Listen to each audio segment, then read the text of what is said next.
हेमंत सरकार के 3 वर्ष का कार्यकाल पूरा होने पर जामताड़ा भाजपा जिलाध्यक्ष सोमनाथ सिंह के द्वारा मंगलवार को परिषद में प्रेस कॉन्फ्रेंस का आयोजन किया गया, जिसमें मुख्य रूप से सारठ विधायक रणधीर कुमार सिंह, भाजपा नेता वीरेंद्र मंडल उपस्थित हुए और सभी जामताड़ा के भाजपाइयों ने विधायक रणधीर सिंह को बुके देकर के, गुलदस्ता देकर के, शॉल ओढ़ा करके सम्मानित किया। आगे सारण विधायक रणधीर कुमार सिंह इस विषय में क्या कहते हैं, सुनिए। का पर्दाफाश राज्य में हो चुका है। इसलिए 3 साल पूरी तरह से सरकार का फेल है। ये सरकार हर तरफ से फ्लॉप हो चुकी है। यही प्रेस मीडिया के माध्यम से छोटे मोटे तरीके से मोदी सरकार की योजनाओं को यहाँ फेल करने कर लगी हुई है सरकार। लगातार उज्ज्वला योजना के तहत केंद्र सरकार जो गैस सिलेंडर और रघुवर जी की सरकार में पूरे जो चूल्हा दिए जाते थे, उस योजना को सरकार ने बंद कर दिया। आप देखें, सुखाड़, इतनी बड़ी सुखाड़ भी हुई है इस राज्य में। आज तक भारत सरकार की टीम यहां नहीं आई। भारत सरकार के आपदा राहत कोष में जो पैसा इस राज्य को मिलता है, हर साल हजारों करोड़ रुपया सरकार को आपदा का पैसा मिलता है। सुखाड़ के लिए, आगलगी के लिए, या किसी को सांप काट लिया, किसी को कोई पानी में डूब के मर गया, इस सब के लिए आपदा का पैसा आता है। तो आज राज्य के खजाने में 5,000 करोड़ से ज्यादा मोदी सरकार का भेजा हुआ राज्यों को आपदा राहत कोष में पैसा पड़ा हुआ है। पूरे राज्य सुखाड़ की चपेट में है। राज्य सरकार को चाहिए था कि भारत सरकार की टीम को यहाँ लाकर पूरा राज्य में इसका मूल्यांकन कराकर और भारत सरकार के पैसे जो दिए गए इनका आपदा में, वो पैसे को खर्च करना चाहिए था। लेकिन उन्होंने सुखाड़ के नाम पर क्या किया? Ice wash. कुछ चिन्हित लोगों को, जो उनके कार्यकर्ता हैं, जो कांग्रेस, जेएमएम और राजद के कार्यकर्ता, उनके खाते में 3500 रुपया कुछ लोगों को भेजा गया। बाकी किसान टकटकी लगा के मुंह देख रहा है। मैं दावे के साथ कहता हूं। और वहीं मोदी सरकार का जो पैसा आ रहा था, उसको इन्होंने रोक दिया। 7 लाख किसान का नाम हटा दिया। मुख्यमंत्री कृषि आशीर्वाद योजना इन्होंने बंद कर दिया। और लोन माफी को का इनका ये हर्ष हुआ है कि पूरे राज्य में 12 लाख किसान, ज्यादा से 12 लाख से ज्यादा किसान, आप एसएलबीसी की रिपोर्ट को देखें। एसएलबीसी की रिपोर्ट ये बताती है 12 लाख से ज्यादा किसानों का लोन बकाया है इस राज्य में, विभिन्न बैंकों में। और राज्य सरकार ने कहा कि हम सभी का लोन माफ करेंगे। पहले तो इन्होंने कहा 2 लाख तक का हम लोन माफ करेंगे, बाद में 50,000 पर आ गए। और आज तक इनके आंकड़े को देखें तो हमारे लगभग 5.5 लाख किसान, जिनका खाता एनपीए हो गया है। सबसे बड़ा लोनी किसान वो होता है जो बैंक में लोन लेने के बाद कभी बैंक में लोन चुकता नहीं कर पाया।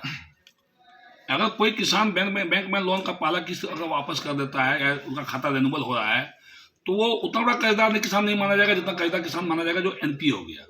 एनपीए किसान पर इसने चर्चा तक नहीं किया। एनपीए किसानों का 5.5 लाख का लोन माफ नहीं हुआ, और उधर जो बाकी किसान था उनका बहुत से किसानों का लोन माफ नहीं हुआ।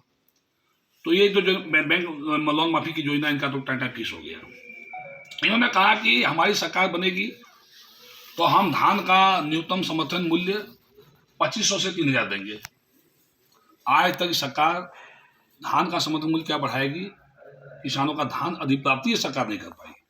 आज भी किसान औने पौने दाम पर व्यापारियों को धान बेचने के लिए मजबूर है। में जो मामला गया रघुवर जी की नियोजन नीति को, उसमें भी सरकार को 3 माह में शिक्षकों का मेरिट लिस्ट तैयार करने का आदेश दिया सुप्रीम कोर्ट ने। उस पर भी सरकार मौन है। अभी तक सरकार ने इस पर कोई निर्णय नहीं लिया।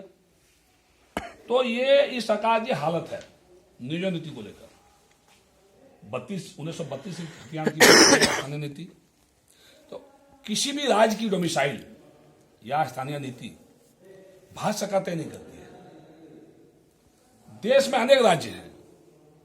हर राज्य को अपना डोमिसाइल और स्थानीय नीति तय करने का फंडामेंटल राइट है।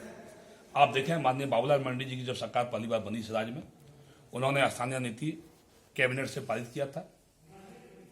उसमें कुछ विसंगतियां थी जो कोर्ट में जाकर खारिज हो गया। उन विसंगतियों को इनको ठीक करना चाहिए था और ठीक करके इनको 32 लागू करना चाहिए था। भारतीय जनता पार्टी 32 का विरोधी नहीं है। हम लोग भी चाहते हैं 32 लागू हो, बट 32 के नाम पर जो इस राज्य के जनता को आप धोखा दे रहे हो और खतियान यात्रा निकाल के आप पीठ थपथपा रहे हो, तो क्या हम पूछना चाहते हैं हेमंत सरकार से, क्या 32 राज्य में लागू हो गया? जब आप कह रहे हो कि हम 9वीं अनुसूची में शामिल करने के लिए भारत सरकार को भेज रहे हैं, अब भारत सरकार में क्या होगा मामला जाके, या फिर ये कहीं कोर्ट में जाके फिर खारिज हो जाएगा। तो फिर आप पीठ किसी का थप पा रहे हो। आप रघुवर दास जी ने 1985 का नियोजन नीति लागू किया, तो डायरेक्ट यहीं से कर दिया कैबिनेट से, आप डायरेक्ट यहीं से लागू कर देते उसको। आप आरक्षण की बात है, आरक्षण बढ़ना चाहिए, भारतीय जनता पार्टी आरक्षण बढ़ाने का हमेशा हितैषी रही है।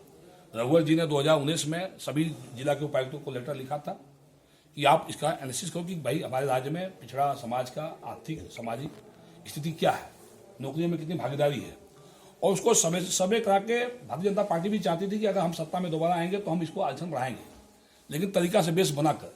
इन्होंने कोई बेस नहीं बनाया, फिर इन्होंने जनता को गुमराह करने का काम किया। ये इनका स्थानीय नीति और नौकरी देने का ये छलावा इन्होंने जारी करने का काम किया। आज आप राज्य में देख लो, इस राज्य में जब से हेमंत जी की सरकार बनी है, सीधा तुष्टीकरण की नीति और धर्मांतरण। बहुत ज्यादा नहीं बोलूंगा क्योंकि माननीय मंत्री जी के संबोधन के बाद मेरा बोलना उचित नहीं है। मैं बस इतना ही बताना चाहता हूं, यह सरकार नौजवान विरोधी है, महिला विरोधी है, दलित विरोधी है, आदिवासी विरोधी है, अब किसान विरोधी है, और हर प्रकार से यह भ्रष्टाचारी में डूबा हुआ है। सिर्फ इसका काम भ्रष्टाचारी करना है, भ्रष्टाचारी के अलावा इसका कोई काम नहीं है। बस भारतीय जनता पार्टी जो है इस पर मुखर है, और भारतीय जनता पार्टी है मात्र ऐसा जो है दल बच गया है जो आम जनता जनमानस के लिए काम कर सकती है। बहुत बहुत धन्यवाद।